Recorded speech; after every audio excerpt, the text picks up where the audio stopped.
Your brain lies to you more than you think. Here are fake memories you swear are real. First, remembering conversations that never happened. You swear you told your friend about that plan.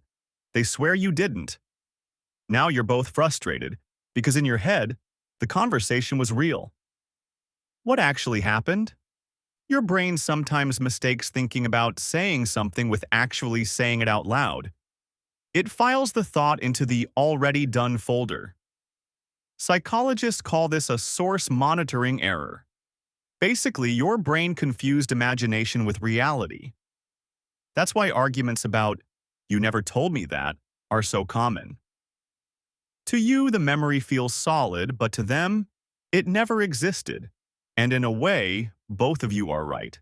And it doesn't just happen with conversations. You can remember sending an email, locking the door, or even making an apology.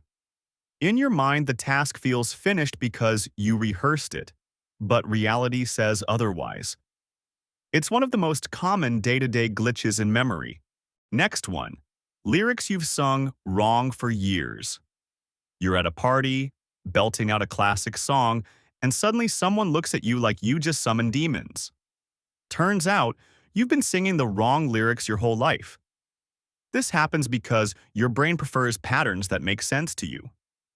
When the real words are unclear, your mind fills in the blanks with its own version. These wrong lyrics, called mondegreens, stick because you've repeated them so many times they become the official version in your head.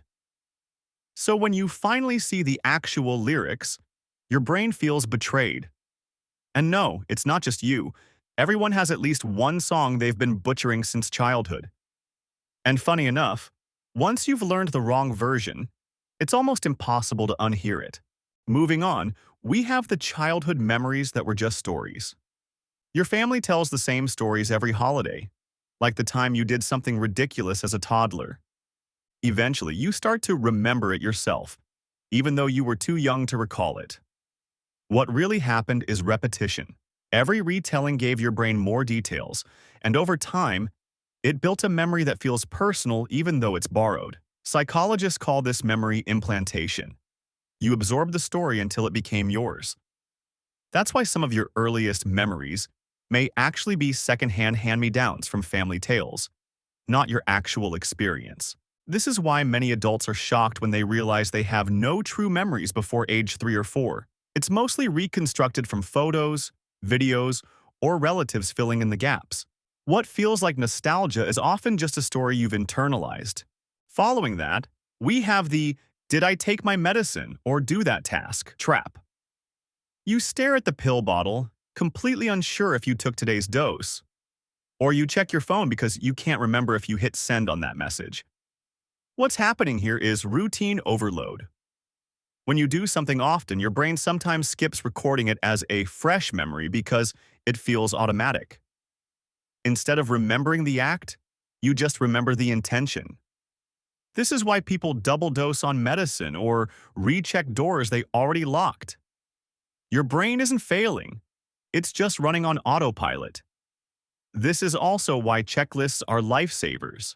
Pilots, surgeons, and even astronauts use them to avoid this exact mental trap.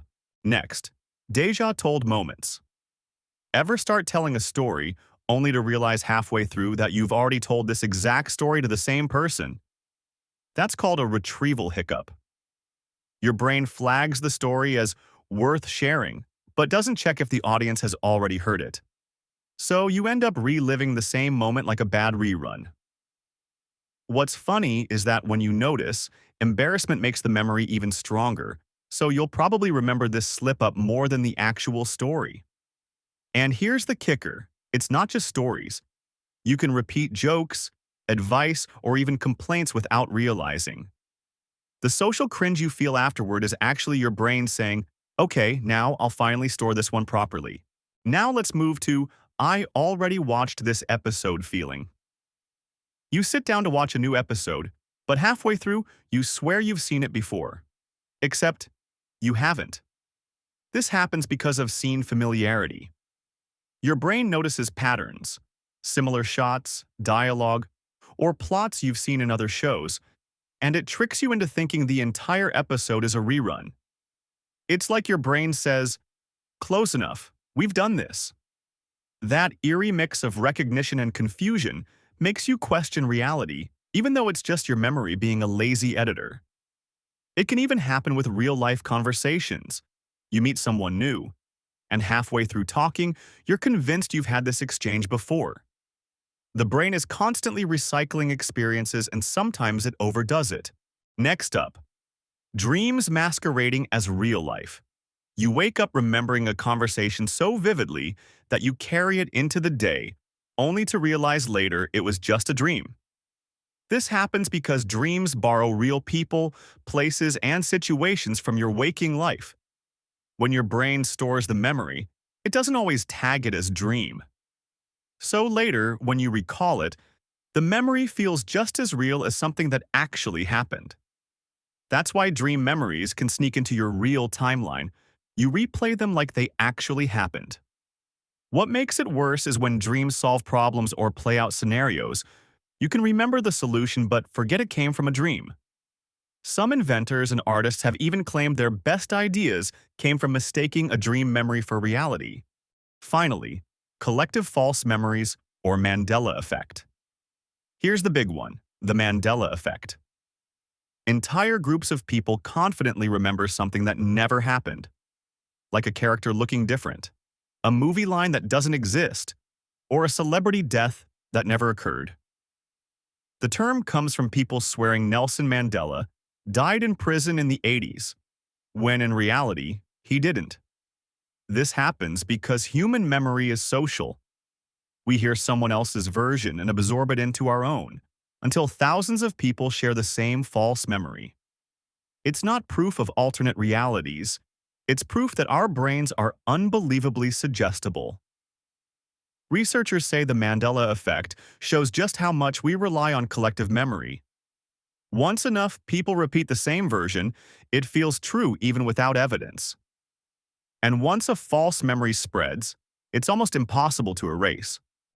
Our minds play tricks in surprising ways, and I'll be exploring more of them next time. Hit subscribe if you want to catch those future videos. Stickman is out.